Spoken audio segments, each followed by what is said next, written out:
Chers amis, bonjour. Je suis aujourd'hui avec non pas une, mais deux invités. L'une que vous connaissez déjà, c'est Isabelle. Bonjour Isabelle.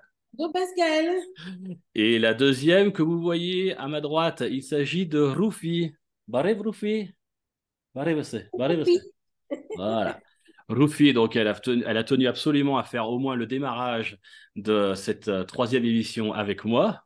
Voilà, elle est Oui, parce adorable. qu'elle aussi, elle veut louer le Seigneur. Elle veut louer le Seigneur, tu vois, d'ailleurs, elle me tend même la patte. Donc, pour dire à quel point c'est une grande louangeuse. Alors, aujourd'hui, donc, on va quand même avancer un petit peu sur notre sujet. C'est la troisième vidéo sur le thème de la louange. Ce qu'on a vu jusqu'à présent, avant-hier, on a vu la louange qui sert donc à installer une atmosphère. Hier, on a installé la présence de Dieu. Hier, on a vu la louange comme une arme. Et aujourd'hui, troisième épisode, on va voir une étape particulière qui est la préparation du louangeur. D'abord, avant d'aller plus loin, Isabelle, qu'est-ce qu'un louangeur? C'est qui? C'est le conducteur de louange? C'est qui le louangeur? Alors, le louangeur, c'est toi et moi, c'est toute personne qui aime le Seigneur, parce qu'on a été créé pour l'adorer. Ça veut dire que ce n'est pas seulement une responsabilité qui va se dérouler dans le cadre d'un culte, etc., mais c'est un style de vie. C'est vraiment ma vie comme une adoration. Mm. Donc, si le louangeur, c'est toi et moi, ça veut dire que toi et moi, monsieur, madame, tout le monde, tous ceux du moins qui aiment Dieu et qui veulent le louer, sont des personnes qui doivent se préparer. Oui, bien sûr. Alors, se préparer à quoi? C'est-à-dire que comme vous voyez, à chaque fois, il y a une chute d'eau derrière moi.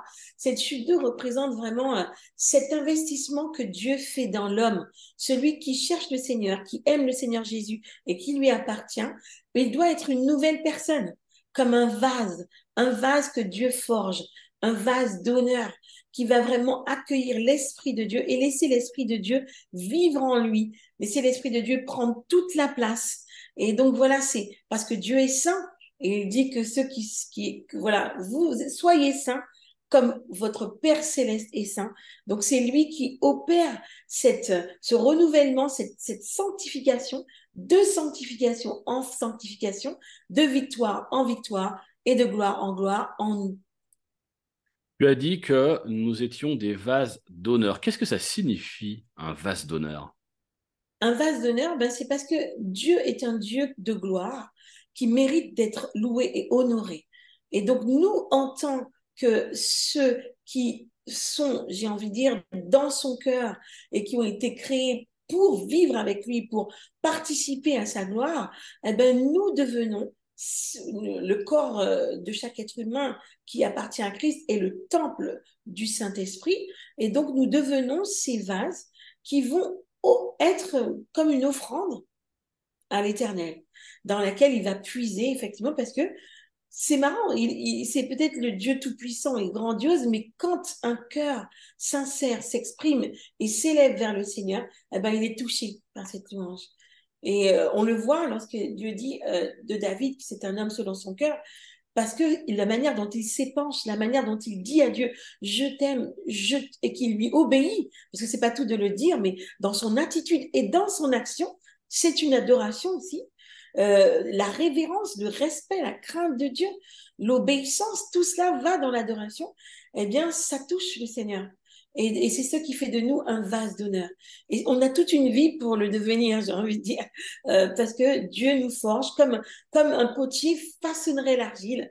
Il nous façonne et il fait de nous ce vase d'honneur. Mm. Ça signifie qu'il y a des moments dans notre vie, dans notre cheminement, où nous sommes des vases, mais pas encore suffisamment honorifiques, Ah honorables. oui, bien sûr, nous sommes des vases de terre, et parce que c'est la chair, c'est ce qu'on reste, et la chair doit diminuer, et l'esprit doit croître, pardon. Et donc nous devons effectivement renoncer à notre ancienne nature pour adopter la nature de Christ. Et c'est le symbole du baptême, lorsqu'on est plongé, voilà, eh ben, l'ancienne nature est crucifiée Et quand on se relève, c'est Christ en moi, l'espérance de la gloire. Et ça, c'est un process. C'est un symbole fort lorsqu'on se baptise et on rentre dans ce process de sanctification par l'Esprit de Dieu qui nous conduit effectivement à travers toutes ces victoires, hein, le caractère qui doit changer, tout doit changer et c'est l'Esprit de Dieu en nous qui le fait. Il y a donc un cheminement, quelque chose qui doit avancer en nous progressivement jusqu'à pouvoir être ce vase d'honneur qui peut donner la louange, mais qui peut aussi amener les autres dans la louange. C'est bien ça. Oui, tout à fait. Je pense que ce vase d'honneur, Dieu fait de nous ce vase d'honneur. Et par ce qu'il dit et par le fait que nous soyons couverts par le sang de l'agneau, je pense que c'est à la fois un process et à la fois ce que Dieu fait parce qu'il nous justifie. Christ nous justifie, il nous couvre. Donc, on est ce vase d'honneur-là, je veux dire, Mhm. on est du verbe être, Ouais. ce vase d'honneur-là. Et Dieu, justement, au fur et à mesure, façonne pour que tout ce qui est en nous soit Christ en moi, l'espérance de la gloire.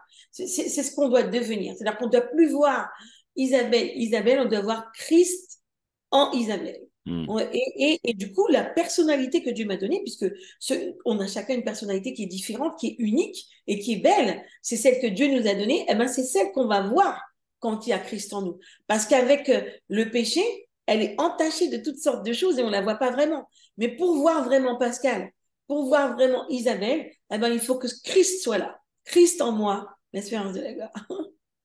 Et donc, ça va de pair avec ce petit chant que tu aimes bien, qui dit que c'est ton sang qui purifie. Exactement. C'est ton sang qui purifie, c'est ton sang qui donne la vie, c'est ton sang qui m'a lavé de mes péchés et qui fait de moi justement ce que je suis, qui me donne mon identité. C'est ton sang qui purifie, c'est ton sang qui donne la vie, c'est ton sang qui a coulé pour me laver de mes péchés. Et je suis blanc, blanc, plus blanc que la neige, que la neige. Oh Jésus, toi l'agneau immolé. Tu as été tellement purifié que même le micro n'a pas réussi à capter la voix à un moment. Ah, Il y a ah. eu une coupure de son parce que je pense que tu es allé tellement haut, le son était tellement pur, tu vois. On va t'écouter, Isabelle. On va aller un petit cran plus loin avec un autre chant que tu voulais nous proposer. Il s'agit du chant ni par force, ni par puissance, mais par ton esprit. On t'écoute et on se retrouve tout de suite après.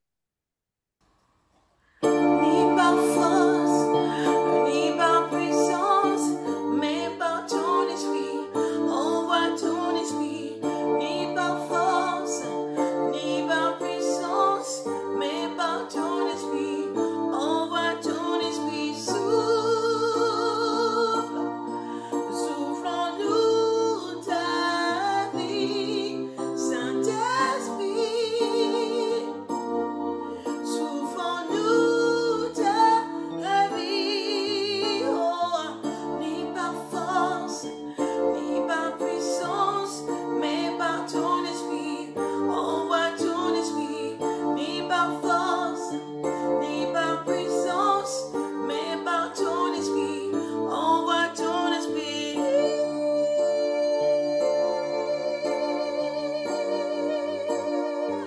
Envoie ton esprit, oh, oh, oh, oh, envoie ton esprit.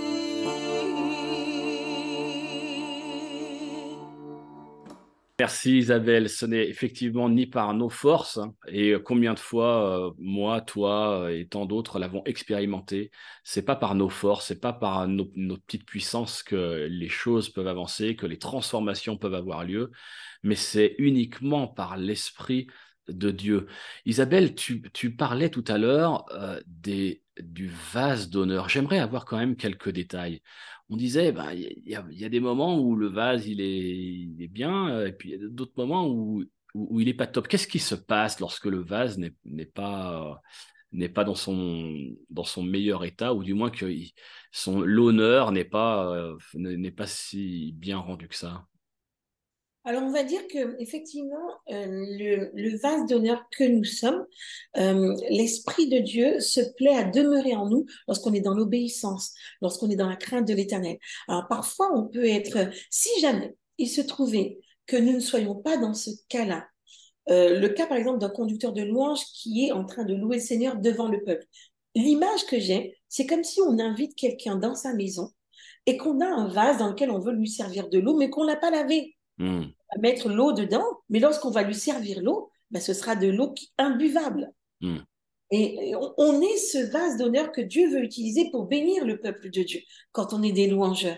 Donc on doit accepter, faire ce chemin de sacrifice, de voilà, je me mets à part, je jeûne, je prie, je dis Seigneur, lave-moi dans le sang de l'agneau, purifie-moi. Parce que quand je serai devant le peuple, je veux que lorsque ton esprit coulera de moi jusqu'à eux, que ce soit une eau propre, que ce soit voilà quelque chose qu'ils peuvent recevoir, boire, qui leur fera du bien parce que justement, ce vase, j'aurais pris soin de le laisser, de laisser le Seigneur me sanctifier, me purifier, émonder tout ce qui n'est pas de lui, de manière à être, voilà, un vase d'honneur dans les mains du Seigneur pour le peuple. J'ai un petit verset, comme d'habitude, qui va illustrer effectivement cet aspect de la louange, qui est la sanctification. Matthieu 9, versets 16 et 17. Personne ne met une pièce de drap neuf à un vieil habit, car elle emporterait une partie de l'habit et la déchirerait. Et la déchirure serait pire. On ne met pas non plus du vin nouveau dans de vieilles outres. Autrement, les outres se rompent, le vin se répand et les outres sont perdues. Mais on met le vin nouveau dans des outres neuves et le vin et les outres se conservent. Donc, c'est pour exprimer, ou c'est cette image qui a été donnée pour cette symbolique de l'Esprit de Dieu, qui est le vin nouveau, en nous, qui sommes les outres. Cette outre, si elle est ancienne, elle va effectivement se briser lorsque l'Esprit de Dieu vient. Si elle ne se renouvelle pas, si elle n'est pas renouvelée, si elle n'est pas... et donc ça, c'est notre caractère, notre tempérament, notre corps. Il y a une sanctification à faire pour accueillir l'Esprit de Dieu en nous et pour qu'il y demeure surtout. Et ensuite, pareil pour un habit. Donc, cette dimension de sanctification est essentielle lorsqu'on dit Dieu doit demeurer en nous. Et c'est de sanctification en sanctification. Et l'Esprit de Dieu, d'ailleurs, nous y conduit par des jeûnes, par la prière, par la méditation de la parole.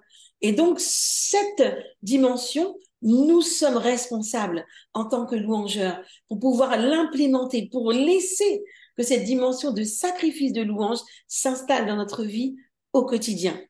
Et dans 1 Thessaloniciens 5, 23 à 24, nous voyons que ce n'est pas nous qui faisons ce travail, mais le Dieu de paix vous sanctifie lui-même tout entier et que tout votre être, l'esprit, l'âme et le corps, soient conservés irrépréhensibles lors de l'avènement de notre Seigneur Jésus-Christ. Celui qui vous a appelé est fidèle et c'est lui qui le fera. Voilà, c'est ce que je voulais partager pour dire que voilà, à la fois, c'est ce travail que nous avons à laisser l'Esprit de Dieu faire en nous. Isabelle, merci pour tous ces éléments qui nous permettent d'avancer encore plus dans la louange, dans la possibilité d'offrir une louange de qualité, une louange qui plaît à Dieu. Merci parce que tu partages à la fois ton expérience et ton cœur. Nous nous retrouvons demain pour la 4e vidéo de cette série. Si jamais vous avez manqué l'une ou l'autre des précédentes vidéos, je mets le lien dans la description et je le mets aussi dans l'email que vous allez recevoir.